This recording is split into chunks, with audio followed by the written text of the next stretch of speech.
Magandang araw sa inyo mga kapuntos. Meron ba kayong nakakatalakayan sa social media? Sa Facebook, sa Twitter, sa YouTube, comments? Na mula sa iba't ibang sekta ng pananampalataya at napapansin ninyo na tila mahuhusay sila at bihasang bihasa. Samantalang kayo naman, medyo tagilid at medyo kulang pa lang ang nalalaman. Well, mga kapusos, hindi yan problema. Sapagkat sa kakapanood ninyo dito sa ating programa sa Straight to the Point, initiyak ko sa inyo na may panlaban na kayo. Sa loob lamang ng ilang minuto ay malilinawan na kayo.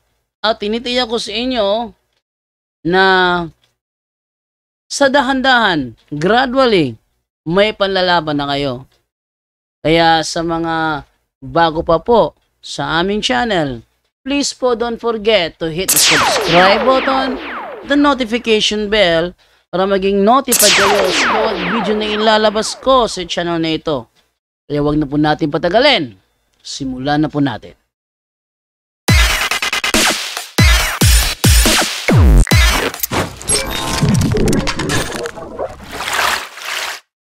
Okay. So, hello and welcome sa Russia TV mga kapatid. Kasama natin dito yung punto por punto. At meron tayong debate na magaganap ngayon between Roman Catholic Church mga kapatid versus dito sa ating um,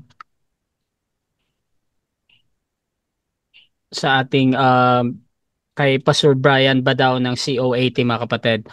So ang ating affirmative dito ang ating topic mga kapatid ay the Roman Catholic Church is a true apostolic church according to the Bible and historical references. So again mga kapatid, ang topic natin ngayon ay patutunayan ng ating affirmative na the Roman Catholic Church is a true apostolic church according to the Bible and historical reference. So, ang ating affirmative dito si Brother John Do ng Roman Catholic at negative naman si Brother o Pastor Brian ng COAT. So, ang ating setup ng debate, yung ating 10 minutes na presentation, 7 minutes sa pagtatanong, 10 minutes sa rebuttal, 7 minutes sa second cross. Meron tayong 5-minute na final conclusion, mauuna si negative at mahuhuli si affirmative. Sa ating setup ng sa rules at standard rule ito na ginawa ko. So, rule number 1, limit sa pagsagot. Ang lahat ng sagot ay kailangan sagutin ng 20 seconds maximum. Kung titigil ang sumasagot ng at least 5 seconds, magsasabi na ako ng next question. Ngunit kung meron siyang hinahanap, ay tuloy-tuloy pa din yun yung hanggang maubos yung 20 seconds. Rule number 2, kung close-ended ang question or categorical, kailangan sumugot doon sa pagpipilian muna bago magpaliwanag ng hindi lalampas ng 20 seconds. At rule number 3, 10 seconds explanation rule. So kung hindi siya makapili or wala doon ang sagot niya or hindi niya masagot ng direkta ang tanong, pwede siyang gumamit ng 10 seconds at yan na yung pinakasagot niya sa tanong. Rule number 4, sagutin ang tanong na naaayon sa tanong. So kung meron tayong tanong na sino, magbibigay ng pangalan. Kung ang tanong ay saan mababasa, syempre magbibigay ng Bible or chapter ba yan. Rule number 5, limit sa first stand. So sa first stand doon lang kayo magtanong sa inilatag ng katunggali. At kung sinasabi niya na hindi ko pa nilatag yan, i-automatic next question ko yan. Walang objection dyan. At sa rebuttal, pwede nang itanong ang lahat. Rule number 6, ito yung parusa sa dalawang warning galing sa akin ay minus 1 minute sa time. Rule number 7, objection at clarification. So bawat senaryo ng objection, isang beses lamang maaaring magpaliwanag, isang objection lang at hindi susundan ng sunod-sunod na objection in every question mga kapatid at no objection during final conclusion. Rule number 8, no insult about physical appearance gaya ng kulay ng balat or laki ng katawan. At iba pa, kasama dito yung mga pagmumura mga kapatid. Pero labas doon gaya ng salitang demonyo, kulto, nagsisinungaling or kahit mga okay pa yan sa akin.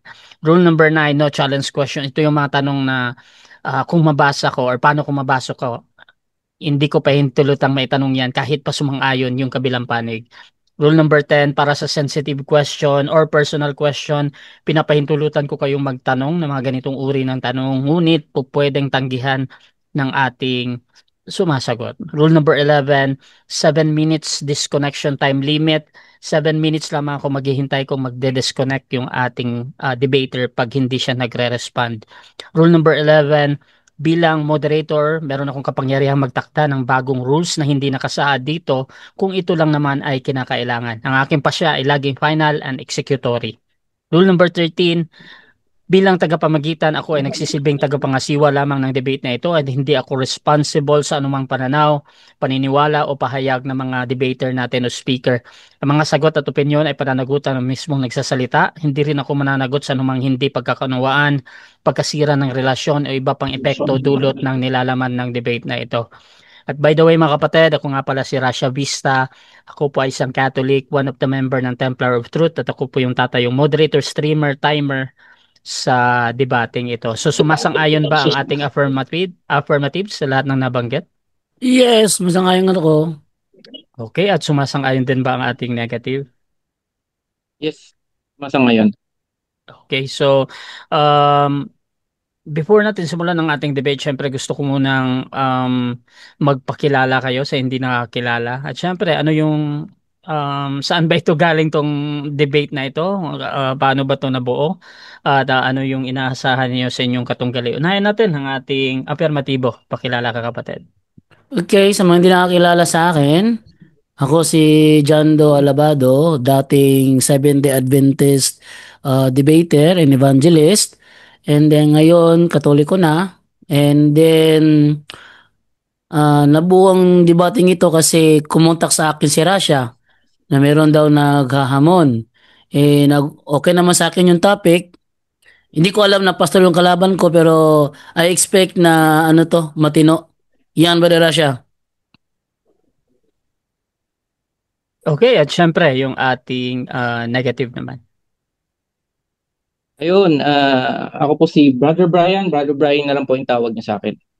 And nabuo po yung topic, gaya nga po sinabi ni Brother Jando, yun po yung reason. Actually, hindi siya yung ating inahamon, pero siya yung nag-response doon sa ating invitation, no? So, salamat na rin doon kay Brother Jando. And maasahan ni Brother Jando yung maayos na debate. Okay. So simulan na natin ang ating debate mga kapatid at kung gusto niyo yung mga ganitong content, ganitong pag-uusap, please share yung ating live streaming kung saan man kayo nanonood. Nandyan ba kayo kay nakikita ko si Brother Yesomar nandito ata. Yung mga ibang kasamahan natin dito ng mga streamer, sino pa ba? Si Alma Pontente, ayan, kung sino man ang naka-live dito. So please share yung ating live streaming ngayon. Pwede din kayong mag-comment dyan mga kapatid at titingnan ko sa aking live stream mga kapatid sa Russia TV at dito ako magbabasa ng ilang mga comment at simulan na natin ang ating debate mga kapatid. So bibigyan ko ng 10 minuto sa unang pagpapahayag ang ating afirmatibo sa kanyang pinatutunayan na the Roman Catholic Church is the true apostolic church according to the Bible and historical reference. Brother Jando, your time start now. Okay, magandang gabi sa inyong lahat mga kaibigan. Ako ay medyo pagaw. At si Father Darwin, wala ng boses. Pero ganun pa man, tuloy pa rin tayo dahil meron pala akong naitakdang debate ko lang ngayon. Actually, nakalimutan ko talaga ito eh. Buti na lang pinaremind sa akin ni Brother Russia, no? Oh, actually wala akong ano na may debate pala ako ngayon. Pero start na tayo. Ang tema na sinuggest, actually hindi ako pumili ng tema eh. Sinuggest lang sa akin, okay naman sa akin.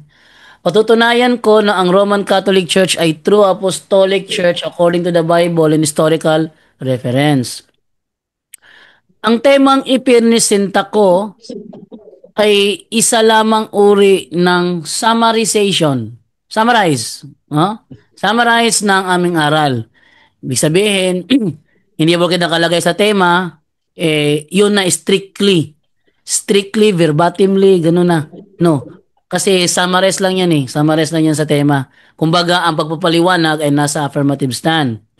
Ang tunay naming aral patungkol sa bagay na ito, naniniwala kami ng iglesyang itinayo ni Jesus, ayon sa Biblia, ay kilala sa ating panahon ngayon ilang Iglesia Katolika, Apostolika Romana, ayon sa mga referensya. Ngayon, so, naniniwala kasi kami, no? Ha? Naniniwala kasi kayo mga Katoliko kasi, sa madaling salita, hindi kami naniniwala na ang pagbigay ng pangalang Romano Katoliko sa Iglesia ni Cristo ay hindi naganap sa first century. Hindi kami naniniwala na gano'n na. Wala kaming turo na sa first century pa lang pinangalanan ng Romano Katoliko. Wala kaming turong ganyan. Bakit? Kaya hindi ko tatanggapin ang mga katanungang gaya ng mababasa ba sa Biblia ang pangalang Romano Katoliko. Hindi ko tatanggapin yan kasi hindi yan ang turo namin. Anong turo namin? Nang si Kristo magtatag ng iglesia, isang iglesia lang yon. Nang siya nagtatag ng iglesia, nagpatuloy ito, isang linya lang yan ha, isang linya lang yan. Dumating ang panahon na ito ay nakapunta sa Antioquia, nakapunta sa Roma, nakapunta sa Espanya, at sila rin yung responsable kung bakit ano yung Biblia. Kasi merong Pope Damaso, sa iglesia niya na, isang iglesia niya na, merong Pope Damaso nag-utos kay Saint Jerome na i-translate ang Bible into Latin. At yun na nga ang first compile Old and New Testament into one book. Ngayon, nagpatuloy pa yun, nagpatuloy. At pagdating sa 1054, na-split. So isang iglesia lang yan, isang iglesia lang yan. Isang iglesia lang yan. Simula sa Jerusalem, Antioquia, Roma, Efeso, Espanya. Then sa 1054, na-split. Yan. Oh. Okay. Na-split sa dalawa. Sa Eastern, tsaka sa Western. Pero the same pa rin ang iglesyang yon. The same pa rin, the Catholic Church pa rin kasi isang bishop from Antioch, the third bishop. The first bishop of Antioch was Apostle Peter. The second bishop was Ebodios. The third bishop was Ignatius of Antioch. Itong Ignatius of Antioch naman, ito ay disipulo ni Apostol Juan. Ngayon, siya ang nagbigay ng pangalang Iglesia Katolika. Kaya kung naalala ninyo sa debate ni Father Darwin at ni Ramel Parba, binanggit ni Ramel Parba. Yung kanyang binasa ang Roman Catholicism by Reverend Edward Taylor. Sabi doon, the church founded by Christ is here for the first time called the Catholic Church. Binanggit yon. Ang pangalan ginamit pala, Katoliko pala pangalan ginamit sa iglesia tinatag ni Cristo. The church founded by Christ is here for the first time called the Catholic Church. Ngayon, dating sa 1054, nag-split. Nag-split, di ba? 1054. Sa Eastern, yon ang naging Greek Orthodox. Kaya kung isa-search yung Greek Orthodox sa Wikipedia, ang founder niya, Jesus Christ din. Bakit? Isang iglesia kami nung una eh. Before nag-split sa 1054 eh. Sa iglesia kami. Ngayon, sa Western naman, nanatili pa rin ang pangalang Katoliko. Catholic Church pa rin. So, pagdating sa Pilipinas, 1521, nandiyan pa rin ang pangalang Catholic Church. O ngayon, sa 1870, doon na nilagyan ng Roman. But, hindi na ba ito yung Iglesia Katolika na nagsimula sa Jerusalem? Ito pa rin yun. Ngayon, naniniwala kami ng Iglesia ni Cristo sa unang siglo ay apostolic. At kami ang iglesyang yan na nagpatuloy hanggang ngayon. At sa debating ito, ang tinutukoy ko na apostolic ay sa pamamagitan ng apostolic succession. Na kaya ko na may paliwanag. Actually, kung sa Matthew 16:18 nakalagay doon, and so I tell you, Peter, you are a rock. And on this rock foundation I will build my church. And not even death will ever be able to overcome it.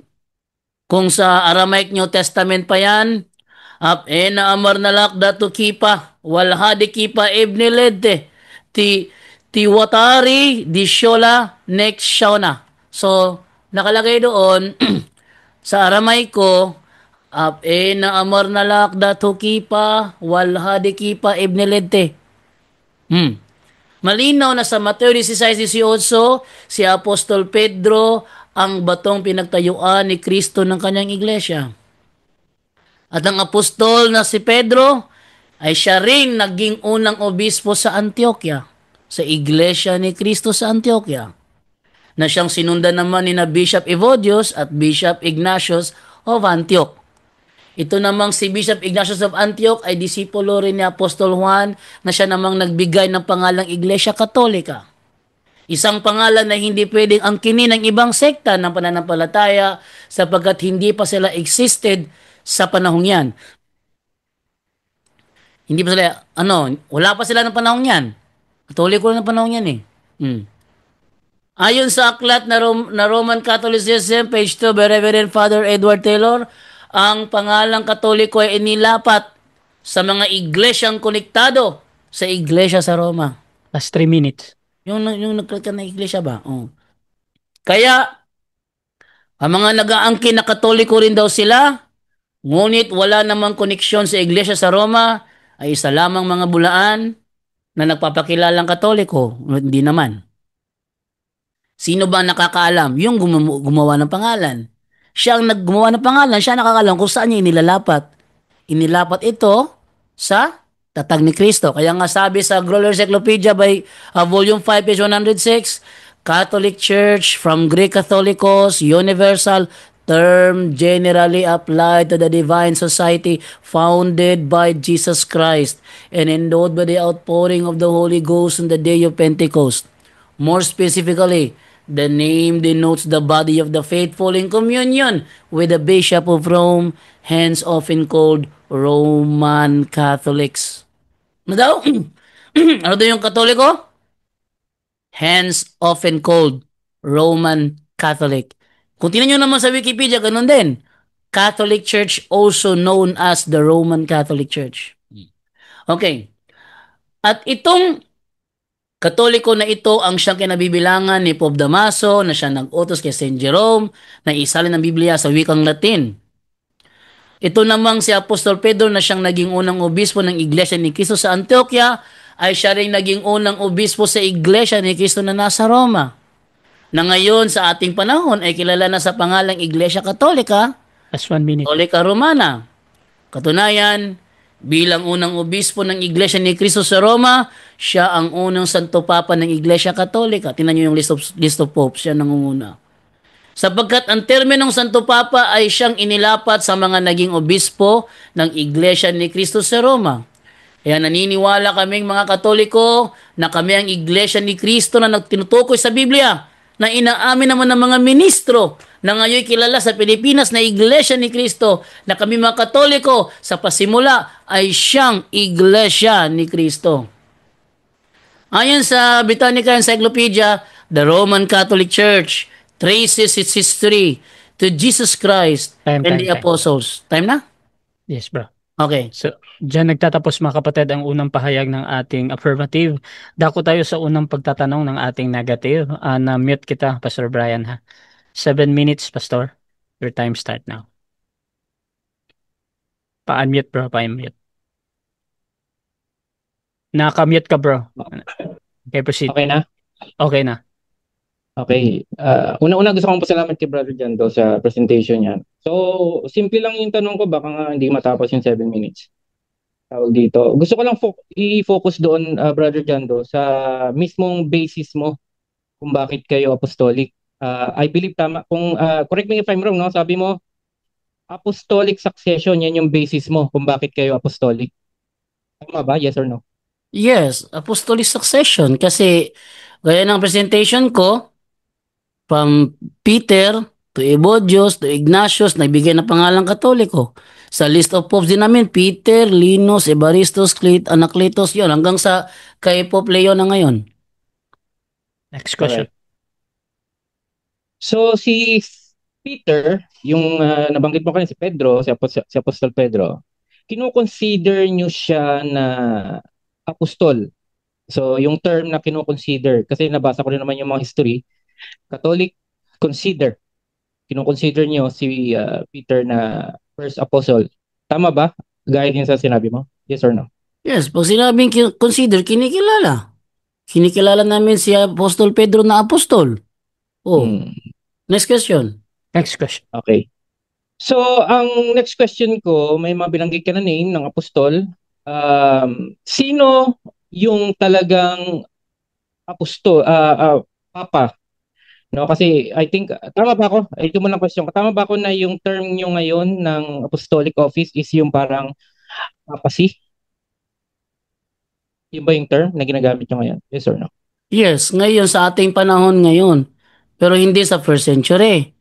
Sa ating panahon, yung term Pope is the popular title of the Bishop of Rome. Yun, next question. Okay, salamat. Sino yung first official ha?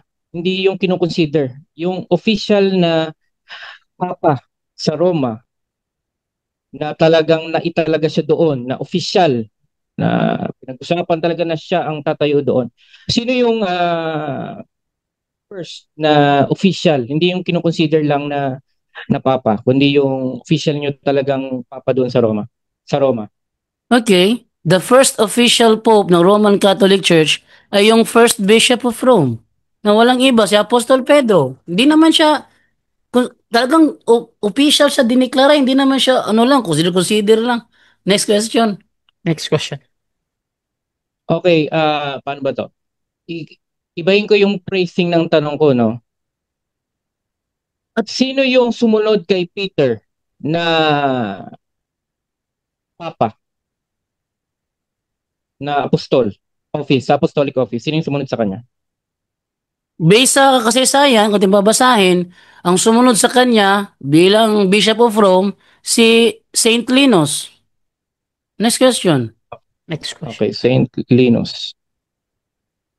Meron ka bang evidence beyond reasonable doubt na yung apostolic office ay naipasa kay Linus?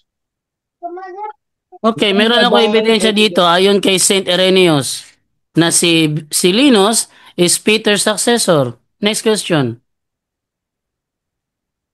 Next question. Ano yung basis niya? Kung bukod sa history, meron bang nangyari na actual na si Peter, pinasa niya yung kanyang apostleship kay Linus? Meron bang ganon sa reference mo? Or sinabi lang, sinabi lang? Sinabi yon ni Saint Irenaeus kasi yun ang nalalaman niya ang katuruan ng Kristiyano. Hindi naman kasi pagpapasa ng authority is hand to hand. May mga pagkakataon na wala na sila tapos andyan naman yung membro, pipili sa membro para siyang sumunod na na Bishop of Rome. Gaya nang nangyari bago lang. Namatay si Pope Francis, ganun. Wala siya pinasahan na. Right. Pero may binotong bago. O, ganun. Next question. Okay. Based dito sa Acts chapter 1, kasi ito yung pagtatalaga ng apostol eh. So tatanungin ko lang naman kung agree ka dito, no? Sabi dito sa Acts chapter 1, verse 21 to 22, thus one of the men who have accompanied us during all the time, the Lord Jesus associated with us. Verse 22, beginning from his baptism by John until the day he was taken up from us, one of these must become a witness of his resurrection together with us. So may dalawang sinabi na pagpipilian. Joseph called Barsabas at si Matthias. So ito, parang papalit kay Judas, no? Na apostol sa apostolic office. So ni-require nila, sabi nila kailangan nakasama nila, nakita si Jesus Christ, na kasama nilang witness ng pagkabuhay ni Jesus Christ. Dalawa lang yung pumasa, si Joseph called Barsabas at si Matthias. So, agree ka ba sa kaparaanan nila ng pagpili na kapalit ni Judas doon sa apostolic office? Agree ka ba dyan? Yes, agree ako pero hindi lang yun ang paraan eh. Sabi kasi ni Kristo sa Matthew 18:18, ano man ang inyong ipahintulot sa lupa, ipahintulot ko sa langit. Kaya dumating yung panahon na may mga developments of doctrines, developments of practices na kinonfirm, na inaprubahan ng Iglesia Katolika. Sabi ni Kristo, aprobado rin sa akin yan. Kaya Next question. yun. Next question. Okay, so Last 1 minute. ulitin ko. So agree ka na kailangan yung papalit sa apostolic office, kasi sabi mo agree ka ay kagaya ng experience ng mga apostol. Nakita nila si Jesus Christ, nabuhay muli, para maging patotoo, maging witness kagaya ng mga apostol para pumalit doon sa apostolic office. Agree ka doon na kailangan ay nakita si Jesus Christ na muling nabuhay, nasaksihan yung buhay niya. Paki-confirm lang. Agree ka doon, yes or no? No. Ang inagrean ko kanina, yung parang ang ginawa nila. Pero ang karugtong ng sinabi ko, hindi yun lang ang paraan. Kaya nga dinugtong ko yung Matthew 18:18 kasi mayroong pinahintulot. Ano man ang inyong ipahintulot, ipapahintulot ko sa langit. At yung mga paraan ngayon is pinahintulot ng iglesia, kaya aprobado ni Kristo. Wala Next akong question. sinabing yun lang. Okay. Wala naman ako sinabing yun lang pinapaulit ko lang yung confirmation mo, bro. Agree ka doon na kailangan ang Time. pumalit Ah. 7 minutes time. Okay.